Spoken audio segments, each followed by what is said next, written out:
Panorama group, जो सोचता है वो करता है। आपके अपने सपनों का आशियाना। नमस्कार, भारत लाइव देख रहे हैं आप। बिहार में चुनाव का मौसम चल रहा है। 5 लोकसभा सीटों पर कल 5वें चरण में मतदान समाप्त हो गया है। बचे हैं 2 चरण, छठा और 7वां। इन 2 चरणों में लगभग 10 सीटों पर चुनाव होने हैं। 10 से ज़्यादा सीटें हैं। 1 तारीख को जो चुनाव होने जा रहा है, इसमें लगभग 5 से ज़्यादा सीटें हैं और इन सीटों के लिए सभी प्रत्याशी चुनाव मैदान में उतरे हुए हैं। देखिए, इन सब के बीच में जो परिस्थितियां उत्पन्न हो रही हैं, चाहे बीते दिनों छपरा का जो मामला उठा है, रोहिणी और राजीव प्रताप रूडी के समर्थक आपस में भिड़ गए हैं। इन सब के बीच में नरेंद्र मोदी का कार्यक्रम भी ताबड़तोड़ चल रहा है। आज महाराजगंज, पूर्वी चंपारण और बिहार के कुछ हिस्सों में उनके कार्यक्रम हुए हैं। महाराजगंज में नरेंद्र मोदी का कार्यक्रम समाप्त हो गया है। पूर्वी चंपारण की तरफ नरेंद्र मोदी बढ़ चुके हैं, लेकिन आने वाले वक्त में नरेंद्र मोदी का कार्यक्रम अन्य जगहों पर दिखेगा। देखिए, एक तरफ मोदी का पूरा परिवार लगा हुआ है कि बिहार के 40 लोकसभा सीटों पर हमें चुनाव जीतना है। बिहार के 40 लोकसभा सीटों पर चुनाव जिताने को लेकर के हर दल, चाहे एनडीए गठबंधन का, वो लगा हुआ है। नरेंद्र मोदी के कार्यक्रम में हर कोई पहुंचता है। तमाम जो जदयू के बड़े नेता हैं, जदयू के बड़े मंत्री हैं, वो भी पहुंचते हैं। नरेंद्र मोदी का स्वागत करने के लिए खुद नीतीश कुमार तक पहुंचते हैं। लेकिन एक तरफ जहां नरेंद्र मोदी भारतीय जनता पार्टी के कार्यालय में पहुंचकर अपने पार्टी को मजबूत करने की कोशिश कर रहे हैं, 1 to 1 कार्यकर्ताओं से मिलते हैं, 1 to 1 वहाँ के जो छोटे स्तर के भी कार्यकर्ता हैं उनसे भी मिलते हैं, नेताओं से मिलते हैं, अपने संगठन को मजबूत करने की बात करते हैं। वहीं दूसरे तरफ आपको बता दें कि बिहार के कई ऐसे ज़िले हैं जिन ज़िलों में जो छोटे कार्यकर्ता हैं, उन कार्यकर्ताओं ने इस्तीफा देना शुरू कर दिया है।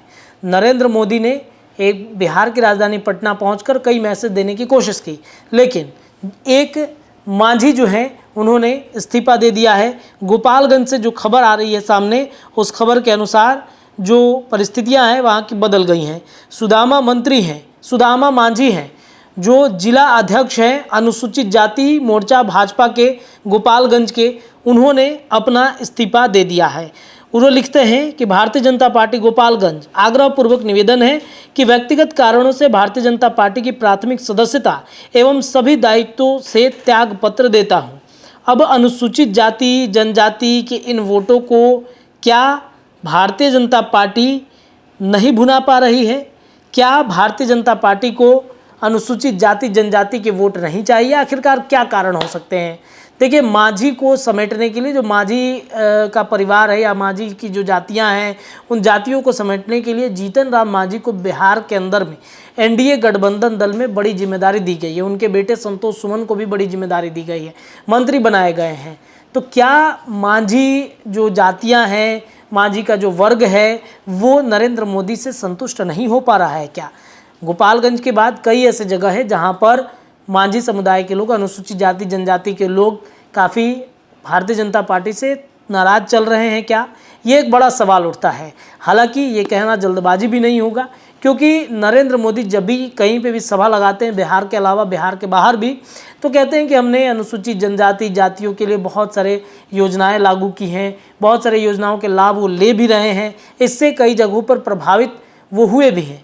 लेकिन एक मांझी के इस्तीफे से ये कहा नहीं जा सकता है कि परिस्थितियां बहुत कुछ बदली हुई हैं। क्या होता है, भारतीय जनता पार्टी इस पर क्या एक्शन लेती है, ये देखना बड़ा दिलचस्प होगा। फिलहाल इस खबर में इतना ही। जुड़े रहिए भारत लाइव के साथ, तमाम अपडेट आपको मिलेंगे। धन्यवाद। पनोरमा ग्रुप, जो सोचता है वो करता है। अगर ये वीडियो पसंद आई और वह बिहार के राजनीति और बिहारियत से सरोकार रखेनी तो सब्सक्राइब बटन दबा के चैनल के सब्सक्राइब कर ली। ओजे एगो घंटी बा, ओकरा बटन दबा देला से कुल सटीक और मारक खबर रुआ मुफ्त में मिल जाई। अगर रुआ पत्रकारिता के हमनी के नया प्रयोग में सहयोग कर चाहतानी तो ज्वाइन बटन दबा दी। पेटीएम नंबर नोट कर ली 9386816700। धन्यवाद।